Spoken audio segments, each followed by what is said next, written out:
Hey everyone, and welcome. Today we're going to dive into a really simple shift that can totally transform the conversations you have with your kids. It's all about moving from being the answer person for everything to becoming their curious, collaborative learning partner.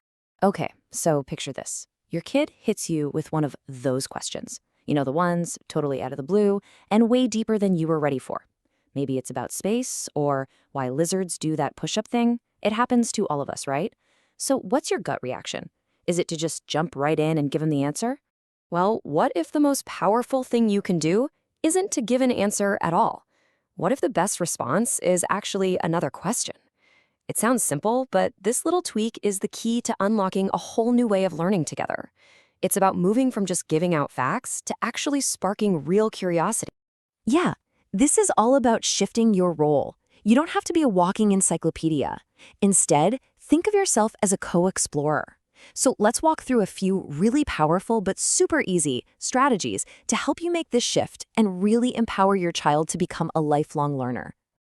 And honestly, this one phrase just sums it all up perfectly. It's not about, here, let me tell you. It's all about, let's find out. This should be your new go-to phrase. Let's figure it out together. It just feels like a shared adventure, which is exactly what learning should be. All right, so strategy number 1. It's all about taking what's called an inquiry stance. And all that really means is that your main goal is to spark your child's natural curiosity and support it, instead of just shutting it down with a quick answer. And the best part, you can do this in 2 super simple ways. First, next time your kid asks a question, just try meeting it with another question. And second, get in the habit of asking open-ended questions. You know, the kind you can't just answer with a yes or no. So what does this actually sound like? Well, instead of just explaining something, you could say, that's a great question. How do you think we could find that out?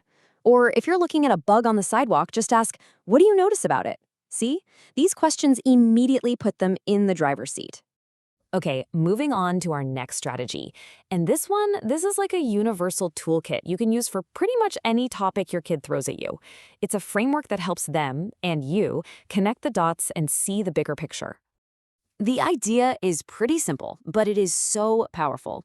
There are just 7 key concepts that act like special lenses that help you and your kid understand pretty much anything they get curious about.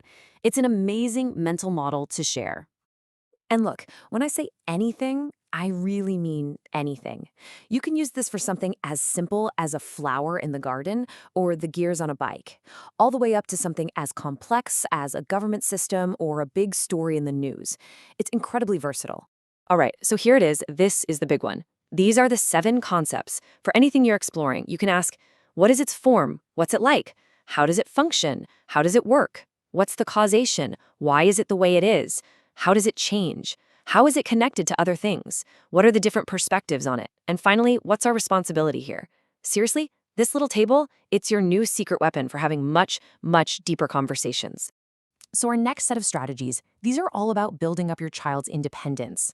We're talking about fostering that sense of agency, that ownership, and getting them to really reflect on their own thinking and focus on growth. And a huge part of this comes down to the language you use. You can ask about their choices, like, what choice are you making for yourself as a learner right now? Remind them, hey, you're in the driver's seat. Get them to reflect by asking, that's interesting. How do you know that? And always, always show you value the process by asking, what strategy did you use to figure that out? And I love this one. It's such a simple but powerful shift. Instead of the old standby, how are you doing, which usually just gets you a fine, try asking, where to next? You see the difference? One is a dead end. The other one opens up a conversation about what's next. It's all about forward motion. And when you do give feedback, try to make it about the process, not just the final result. Something like, wow, I really like how you organized all your Lego bricks by color first. That was so smart. So what might you try building next? It acknowledges their strategy and then gently nudges them forward. Okay, so as we start to wrap this up, let's just pull it all back to the main idea. This is really about a huge but simple shift in how you see your role.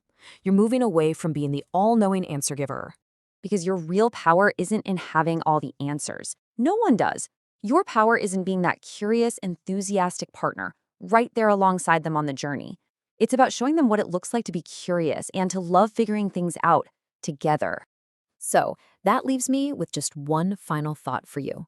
With all this in mind, what's one question you're going to ask your child tonight to spark a whole new kind of conversation?